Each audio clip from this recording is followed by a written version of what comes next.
In all actuality, this is where it really started down here. I mean, this is when you gotta do it, when nobody's watching. I guess I can't really say that anymore. You're always fucking watching. So I'm a little bit blessed in that sense. I'm never really alone when I'm lifting. But in all honesty, I mean, that's where you really gotta push it. I tell you what, you never know what you have until you lose it. This is perfect. This is the best. That's one thing. It's I've always kind of thought about this. It's probably going to be easier for you to, progress quicker if you're surrounded by people that are at a higher level than you, right? So what I'm kind of saying is, if you're, working at your YMCA,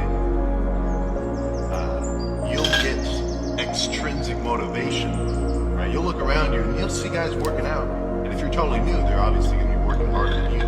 You haven't started. But once you reach their level, which is like in the scope of bodybuilding and fitness, is usually relatively low. There's getting exercise, which is good for them. But once you reach their level, I mean, you're not really going to be so motivated. They're not going to have so much information to teach you. Whereas if you start lifting kind of more of a hardcore gym, the bar has been raised. So they'll be able to teach you a lot more intricate ideas and training methods. And they're going to be lifting with way more intensity than just some dudes in the Y. At least for the most part. Think about your ex-girlfriend or somebody who pissed you off in between sets, whatever you want to do. Listen to your music, get hyped up. As long as you can get those hard sets done, if you take a couple seconds beforehand, a couple huffs and puffs, go hard, then in between sets, just get to chill for a second. If you've got that dog in you in terms of your mentality, then you get to finish a hard leg day and be like, oh yeah, we got through that shit. You know what I'm saying? Everything would fucking run this way. So, if everything did not go perfectly, and for whatever reason, hamstring curls all fell off, or leg extensions all fell off, then I would still do my workout and I'd try to make it as good as possible. Just because you maybe aren't feeling perfectly 100% in the zone one day, doesn't mean you shouldn't go hard. And ending statement, just go hard all the time. The tougher you are mentally, the harder you'll go in the steps. Because in his mind, he's doing it with a purpose. He's not just doing it because he saw someone else do it.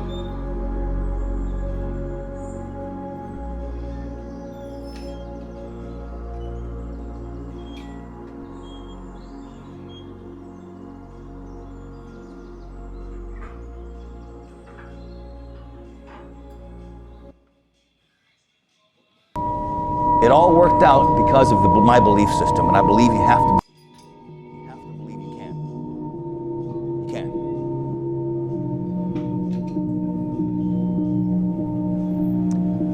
Find your impossible. What is it you think is impossible? You could never quite grasp.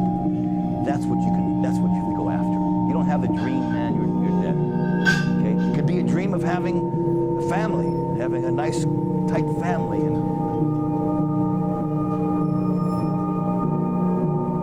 expect to lose, you will.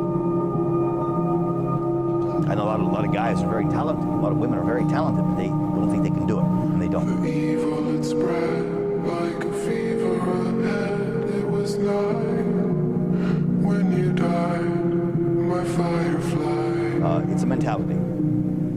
It's a choice.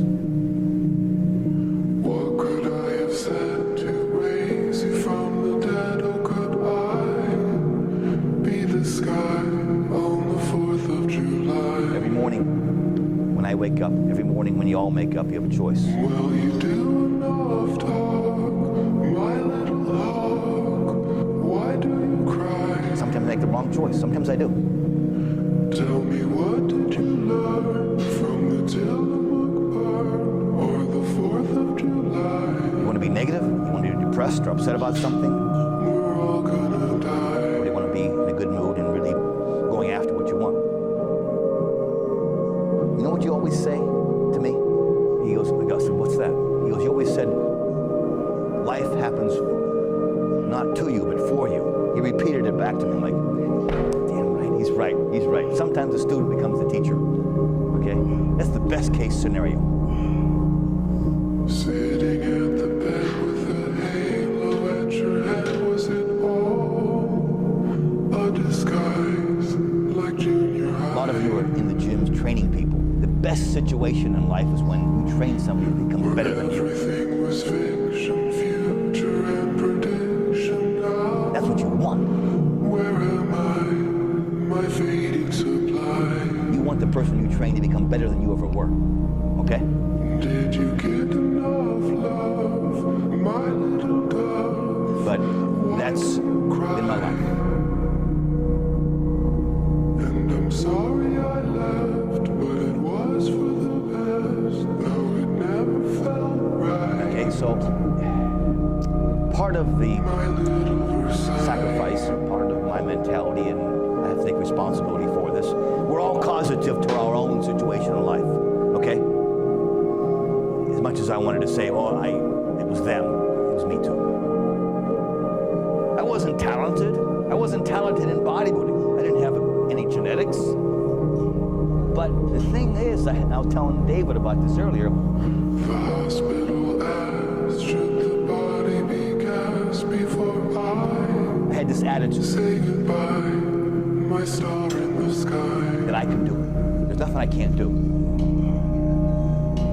Such a funny thought to wrap I believed that, cloth to you far. and it worked. Because I believed it. It'll ride my dragonfly. It's not about the stuff. The stuff comes and goes, money comes and goes. The way you affect other people, like kids or people, lasts forever. Why do you cry? If I say one thing today that affects you, that affects your kids, that affects somebody else, your friends, and that you can change lives.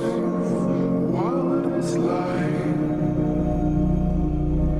will you do enough to hold my little hawk? Why do you cry? Tell me, what did you learn from the Tillamook bird? Alright guys, that's going to be pretty much it for the video. We got our farm cat in the car right now. It's kind of tripping balls, I ain't gonna lie. It's okay, Kiki. You want out? You want out?